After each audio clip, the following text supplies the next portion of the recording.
말씀 시편 51편입니다. 1절에서부터 9절까지의 말씀입니다. 하나님이여, 주의 인자를 따라 내게 은혜를 베푸시며 주의 많은 긍휼을 따라 내 죄악을 지워 주소서.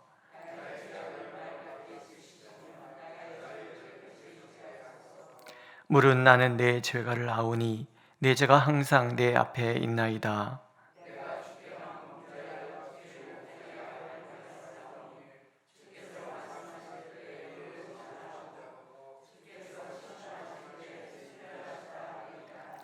내가 죄악 중에 출생하였으며 어머니가 회중에서 나를 잉태하였나이다.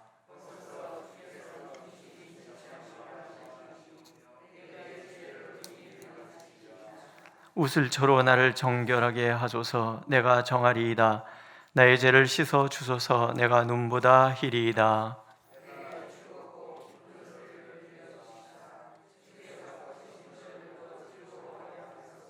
주의 얼굴을 내 죄에서 돌이키시고 내 모든 죄악을 지워 주소서. 아멘. 봄이 되면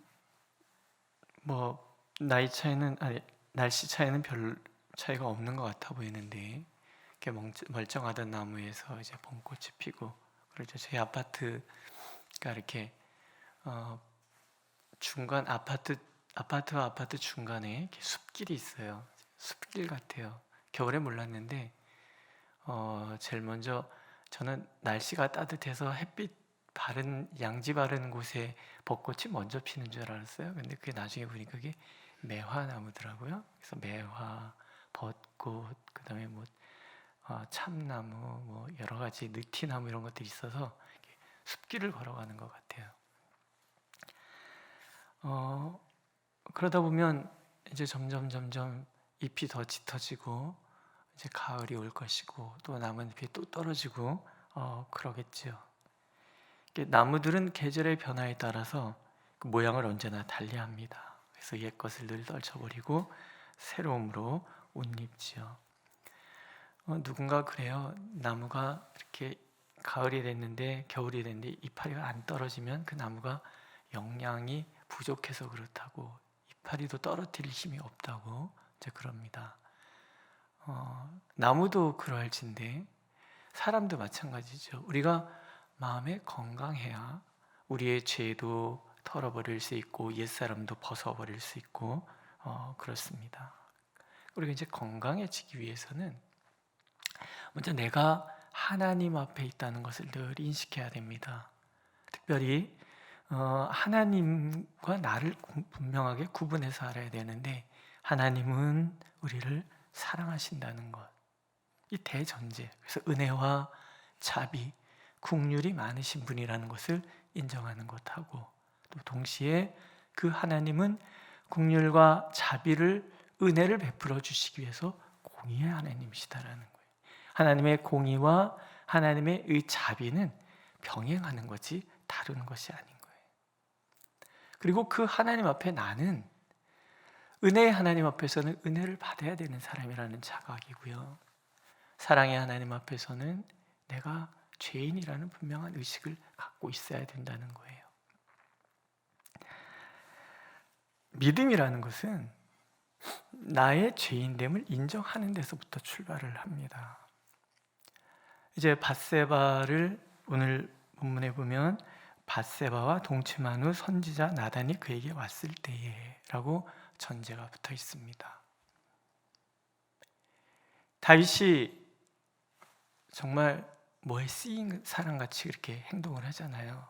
죄악에 사로잡혀서 남의 아내를 빼앗고 몰래 하고서 그걸 덮으려고 술수 부리고 충성신한 신하들 그 시도가 먹히지 않으니까 이제 그 충성된 신하를 가장 극렬한 전쟁 대원에서 도와주지도 않고 전사하게 만들고, 그리고 그 아내를 데려다가 자기 아내를 삼습니다. 성경은 아주 시종일관 우리아의 아내 밧세바라고 표현을 합니다. 다윗이 데리고 왔는데 다윗의 아내라고 말하지 않아요. 우리아의 아내. 하나님이 그 모든 것을 보고 있는 거죠. 그런 잘못을 저지른 다윗에게 하나님이 나단 선지자를 보내서 그의 죄를 지적하잖아요. 그런데 그때 다윗의 마음이 어떤 마음이었을까? 그 표현한 것이 51편입니다. 여기 보면 지워주소서 이런 말이 나옵니다. 1절에 지워주소서, 2절에 깨끗이 제하소서, 또 9절에 지워주소서. 저는 이 지워주소서라는 말이 다윗의 지금의 심정을 대변하고 있다는 생각이 드는 거예요. 우리도 그러지 않습니까? 과거에 어떤 것들 지워주시면 좋겠는데, 잊어버려 주셨으면 좋겠는데. 그러니까 이 지워주소서라는 말에는 지울 수 없는 후회, 더 이상 그 다시 이전으로 돌아갈 수 없는 그 자책, 하나님 앞에서의 그 죄책감, 이런 것들이 담겨져 있는 거예요. 다윗에게 있어서 하나님은 어떤 분인데요? 자기의 목숨을 걸고 살아가는 그런 하나님. 하나님 또한 다윗을 당신의 모든 것을 걸고 지켜주시고 사랑하는 그런 사람인 거예요. 근데 하나님 보시기에 그 얘기는 하나님의 마음을 너무 아프게 한 거예요. 그래서 하나님 앞에 무릎을 꿇고 기도하는 거예요. 차라리 지울 수 있다면. 그래서 하나님 앞에 기도하는 거예요. 지워주소서. 지워주소서. 지울 수 없는 것이기 때문에 지워주소서. 말갛게 할 수 없기 때문에 맑게 하여 주옵소서. 씻을 수 없기 때문에 씻어주소서. 그렇게 기도하는 거예요. 우리가 하나님 앞에 섰을 때 우리가 제일 먼저 인정해야 될 것은요, 변명이 아닌 거예요. 하나님의 긍휼 아니면 살아갈 수 없는, 하나님께서 자비로 나를 대하지 않으면 영원히 멸망할 수밖에 없는 나를 인정하는 거예요. 자책하고 죄책감에 빠져 살라 그런 얘기가 아니에요. 하나님께서 우리에게 원하시는 것은 내가 범죄했을 때에도 그저 하나님 앞에 나올 수 있는 그런 마음, 그런 마음을 갖는 우리가 되기를 원하시는 거예요. 그러기 위해서는 내가 죄인이라는 것, 나의 과거는 지울 수 없는 것들이라는 것들을 하나님 앞에서 인정하는 거죠. 회개는 거기서부터 출발을 하거든요. 하나님은 우리가 그렇게 하나님 앞에 나올 때 요한일서 1장 9절에 나오는 것처럼 우리 죄를 자백하면 미쁘시고 의로우사 우리 죄를 사하시고 모든 불의에서 깨끗하게 하실 것이다 라고 말씀하고 계세요. 그 대표적인 상징이 십자가입니다. 내가 너를 위하여 목숨을 버렸기에 네가 나를 향하여 나오면 너희 모든 죄를 다 용서하겠다. 그런 하나님의 약속이지요. 진정한 죄가는요, 회개는요, 자신의 죄를 정확하게 직시하는 데서부터 출발을 합니다.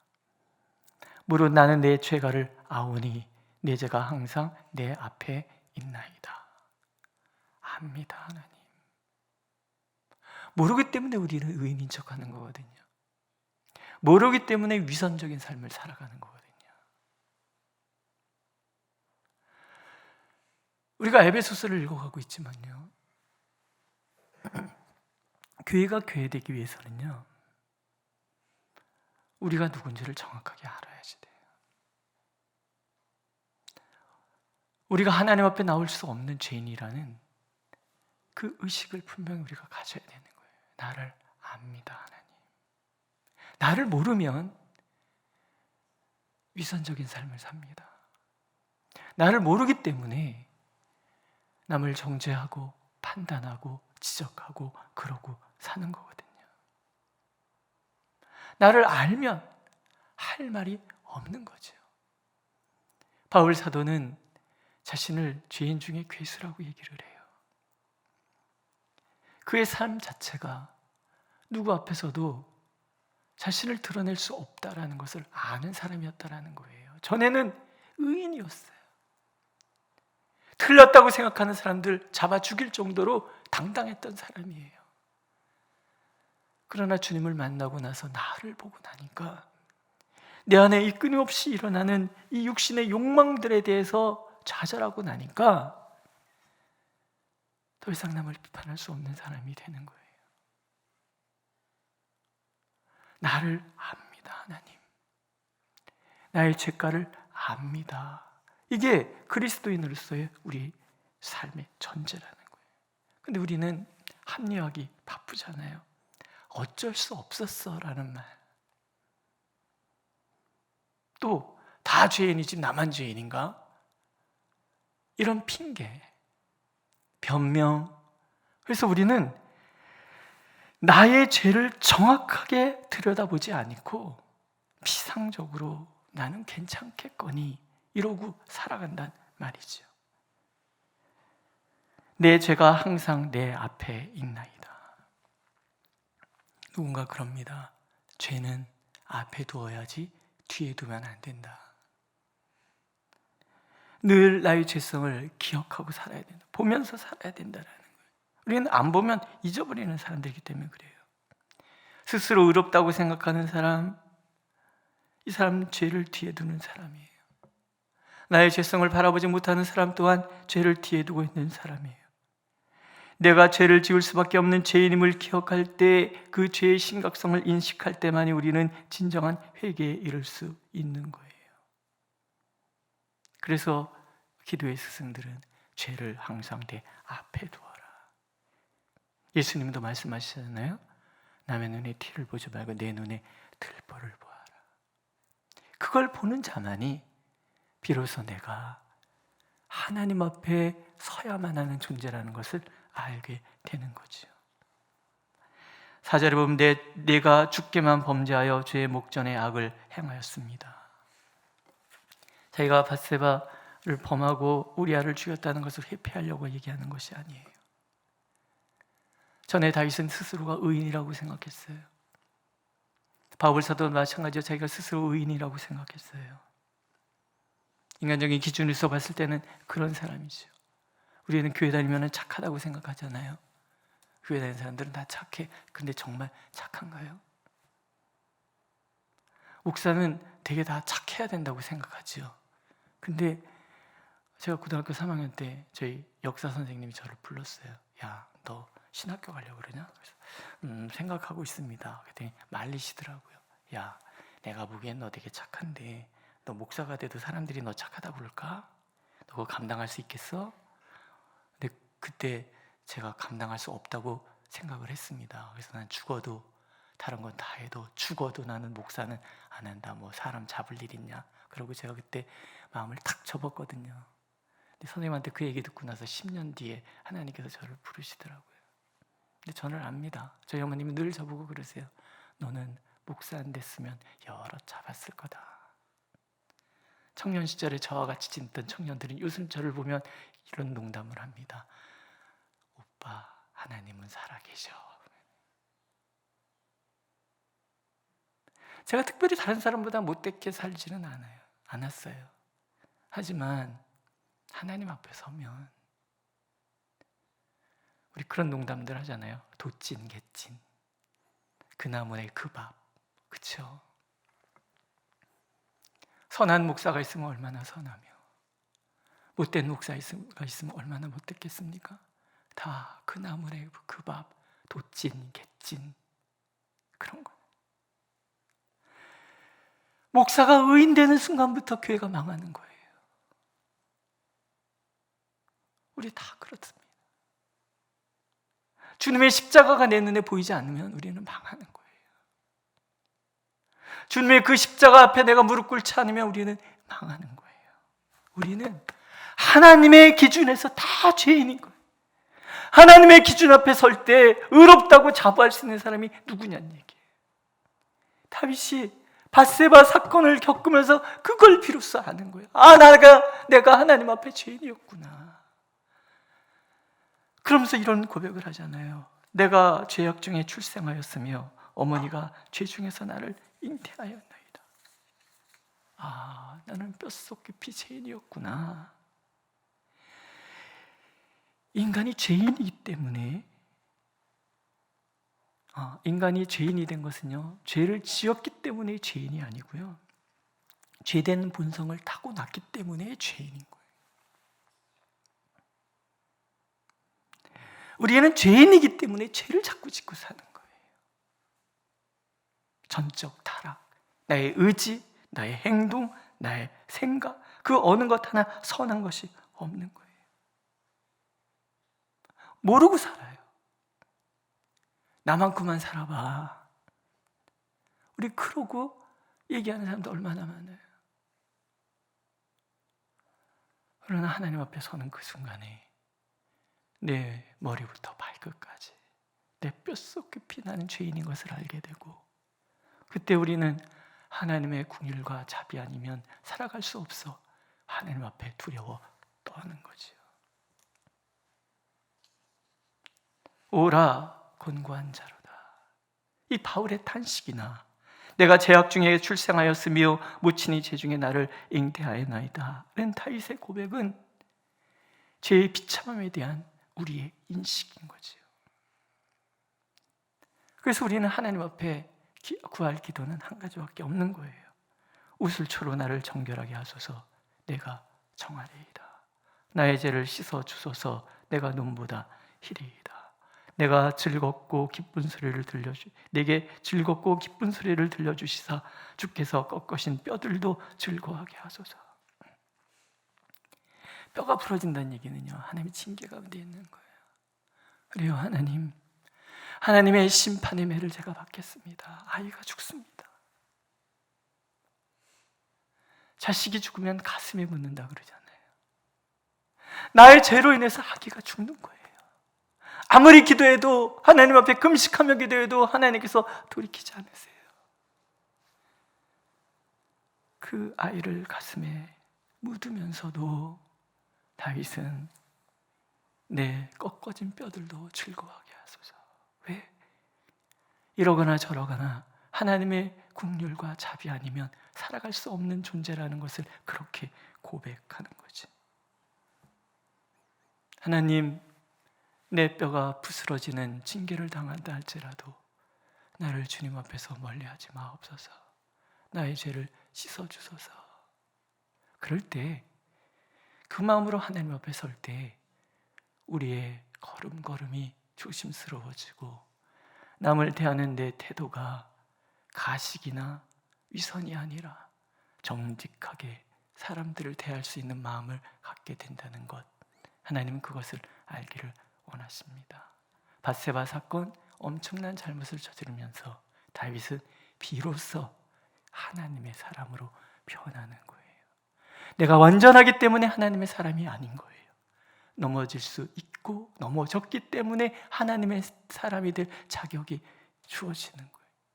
오늘도 하나님 그렇게 우리가 하나님 앞에 서서 나를 정확하게 들여다보고, 그리고 하나님의 긍휼과 자비만을 구하는 그 누구 앞에서도 내가 의롭다고 위선을 부리는 것이 아니라 절대 선이신 하나님 앞에서 정직하게 나의 죄가를 압니다 라고 고백하는 우리 모두가 되기를 간절히 원하고 계십니다. 기도하겠습니다. 주여, 우리를 불쌍히 여겨 주소서. 우리를 정결케 하시사 참으로 주님 앞에 서게 하소서. 우리는 하나님 참으로 가식적이고 위선적입니다. 나의 죄가를 감추고 남을 정죄하기에만 급급합니다. 주여, 불쌍히 여기시사 우리 자신을 보게 하소서. 우리를 향하신 하나님의 은혜를 보게 하소서. 그래서 주님 앞에, 사람 앞에 겸손한 우리가 되도록 인도하여 주옵소서. 예수님의 이름으로 기도드렸습니다. 아멘. 하늘에 계신 우리 아버지, 아버지의 이름을 거룩하게 하시며 아버지의 나라가 오게 하시며 아버지의 뜻이 하늘에서와 같이 땅에서도 이루어지게 하소서. 오늘 우리에게 일용할 양식을 주시고 우리가 우리에게 잘못한 사람을 용서하여 준 것 같이 우리 죄를 용서하여 주시고 우리를 시험에 빠지지 않게 하시고 악에서 구하소서. 나라와 권능과 영광이 영원히 아버지의 것입니다. 아멘.